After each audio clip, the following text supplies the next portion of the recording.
Assalamualaikum warahmatullahi wabarakatuh. Waalaikumsalam warahmatullahi wabarakatuh. Kami dari kelompok 5 akan mempresentasikan hasil diskusi kami yang beranggotakan Yolania, saya sendiri, Reva Sintamarani, Rizky Wulandari, Fitri Kairani, Firda Aulia Rahmi.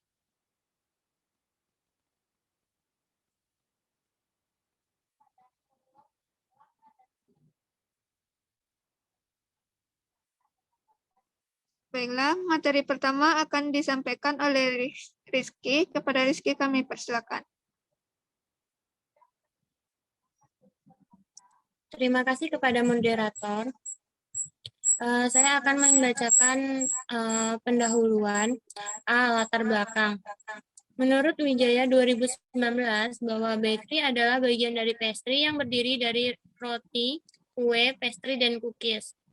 Sedangkan menurut US Sweet Associates 1981 dalam buku The Book The World of Bread History 2004, roti adalah produk pangan olahan yang merupakan hasil proses pemanggangan adonan yang telah difermentasi. Produk bakery adalah makanan yang dibuat dari tepung terigu yang diragikan dengan ragi roti dan dapat ditambahkan garam, gula, susu, lemak, dan bahan pelezat lalu dipanggang. Produk bakery memiliki kandungan karbohidrat yang tinggi karena dapat menyumbangkan energi bagi orang yang mengonsumsinya. Produk bakery juga mengandung berbagai macam zat gizi lain seperti protein, lemak, mineral, dan lain-lain. Sehingga produk ini merupakan makanan yang dapat memberikan asupan nutrisi yang cukup untuk konsumen. Contoh produk bakery adalah roti, biskuit, cake, dan pastry. B. Rumusan masalah. 1. Apa saja metode yang digunakan dalam produksi bakery. 2. Apa saja kesalahan yang sering dilakukan saat pembuatan roti. C. Tujuan. Adapun tujuan dalam pembuatan laporan ini antara lain yaitu 1. Untuk memenuhi tugas mata kuliah bakery. 2. Untuk mendapatkan informasi tentang metode pembuatan bakery. 3. Untuk mengetahui kesalahan pada saat pembuatan roti. Sekian saya kembalikan kepada moderator. Terima kasih kepada Rizky. Materi selanjutnya akan disampaikan oleh Yolania. Kepada Yolania, dipersilakan. Baiklah, saya akan menjelaskan sedikit mengenai metode pembuatan bakery. Yang pertama yaitu metode bakery. Dalam pembuatan bakery dikenal beberapa metode. Masing-masing metode digunakan untuk jenis produk yang berbeda atau untuk penggunaan bahan dan resep yang berbeda dari suatu produk. Metode tersebut diantaranya 1. Wrap-in method, merupakan metode yang paling kuno dan masih tetap sering digunakan pada saat ini. 2. Sugar butter method atau cream method. Metode ini digunakan untuk pembuatan kue yang berkualitas baik dan mempunyai proporsi lemak, gula, telur yang tinggi berbanding dengan berat tepung. 3. Flour butter method. Metode ini digunakan untuk setiap jenis produk dengan setiap kualitas. 4. Blending method. Metode ini digunakan untuk pembuatan kue yang menggunakan lemak dan tepung spesial. Yang kedua, jenis lipatan. Setelah adonan dibuat, terdapat beberapa teknik melipat atau memasukkan lemak ke dalam adonan, yaitu 1. Lipatan tunggal atau single folding. Giling adonan menjadi persegi tebal 2 cm. Bersihkan dari kelebihan tepung, lemak berbentuk lapisan menutupi 2/3 permukaan adonan. Lipat adonan menjadi besusun 3. Lipat bagian ujung kiri 1/3 permukaan tanpa lemak ke bagian tengah adonan. Lalu bagian kanan dilipat kepada lipatan bagian kiri. Setiap selesai melakukan pelipatan, tutupi dan diamkan adonan selama 10 menit pada tempat yang sejuk. 2. Lipatan ganda. Double folding. Giling adonan menjadi pisan tebal 2 cm. Bersihkan dari kelebihan tepung. Lemak berbentuk lapisan untuk bisa tepat ke permukaan adonan. Tepat berada di tengah adonan. Lipat adonan menjadi berseperempat. Lipat bagian ujung seperempat permukaan tanpa lemak ke bagian tengah adonan, lalu bagian kanan 1/4 permukaan tanpa lemak dilipat ke bagian tengah adonan. Setiap selesai melakukan pelipatan, tutupi dan diamkan adonan selama 10 menit pada tempat yang sejuk. Yang ketiga, klarifikasi pengolahan atau pencetakan tulis.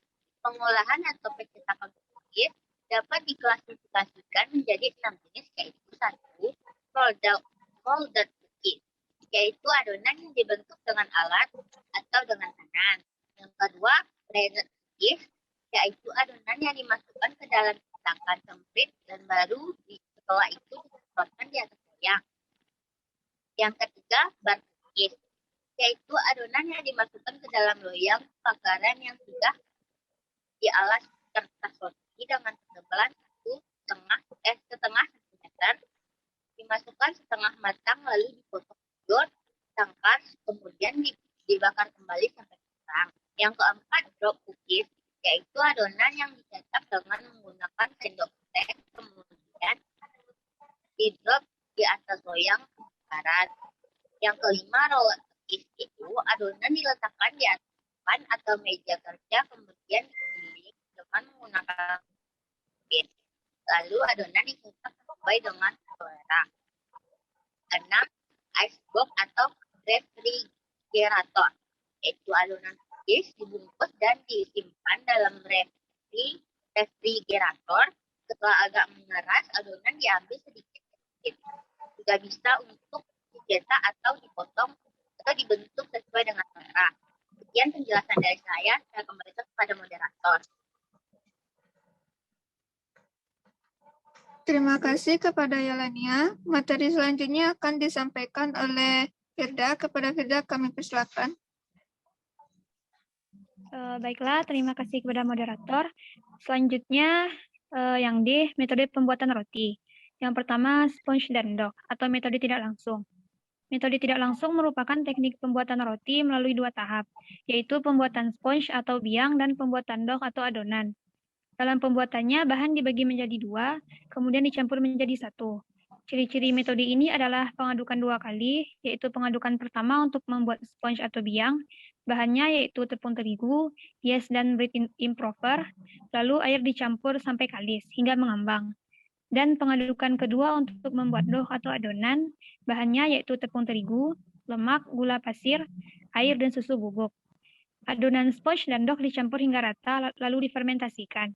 Selain itu, fermentasi dilakukan 3-6 jam dengan suhu 26-28 derajat Celcius dan berdaya tahan sekitar 1 minggu.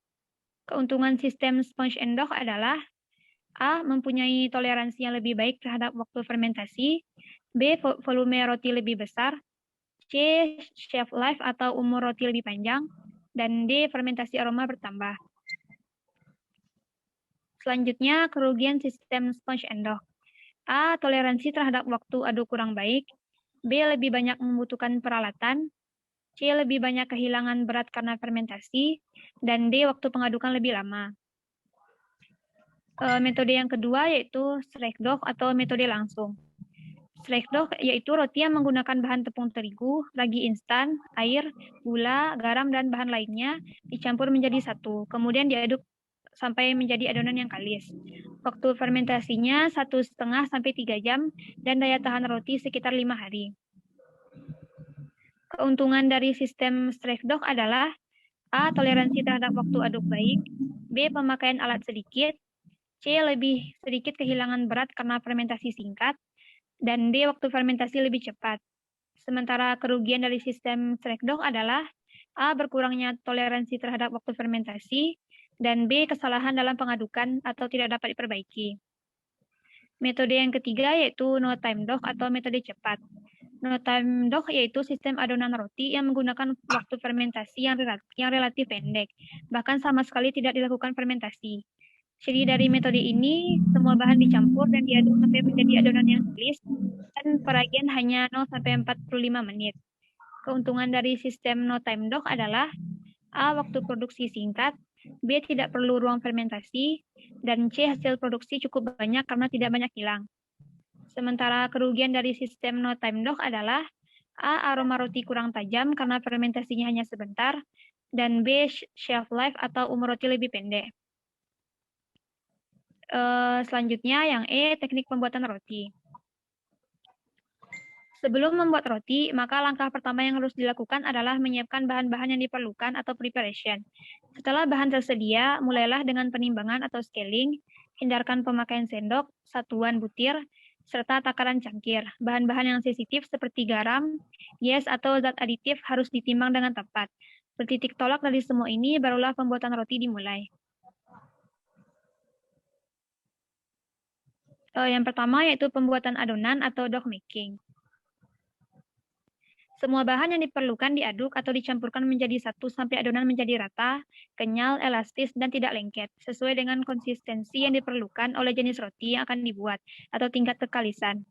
Pencampuran bahan-bahan atau pembuatan adonan ini merupakan tahap pertama dari pembuatan roti. Untuk menghasilkan roti yang baik, pencampuran bahan-bahan perlu diperhatikan dengan seksama. Penyerapan air secara total baru dapat dicapai bila perkembangan glutennya cukup. Lamanya penyerapan air oleh tepung serta berkembangnya gluten hingga optimal sangat tergantung pada jenis tepung yang digunakan. Jangan pernah untuk mencampur yes dengan gula dan garam karena akan mengakibatkan kerja yes tidak maksimal. Faktor-faktor yang mempengaruhi pencampuran adalah bentuk dari mesin pencampur, kecepatannya, kekuatan tepung untuk menyerap air, formula atau premix, masa peragian, serta jenis roti yang diinginkan. Suhu yang diperlukan adonan berkisar 25 derajat Celcius sampai 28 derajat Celcius.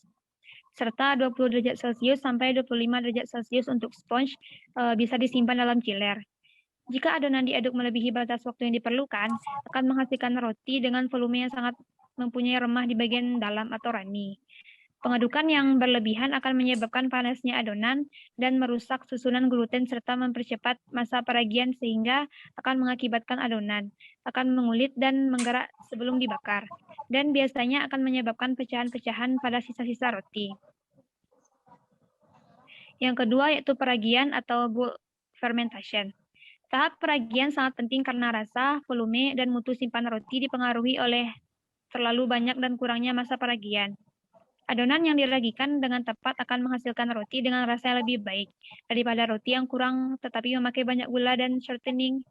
Umumnya dalam pembuatan roti hanya membubuhkan 2% ragi dari jumlah tepung, dan masa peragian yang normal yaitu antara 30-60 menit, dengan suhu ruang antara 26-28 derajat Celcius, sehingga akan menghasilkan roti dengan kualitas baik dan dengan rasa yang enak sekali.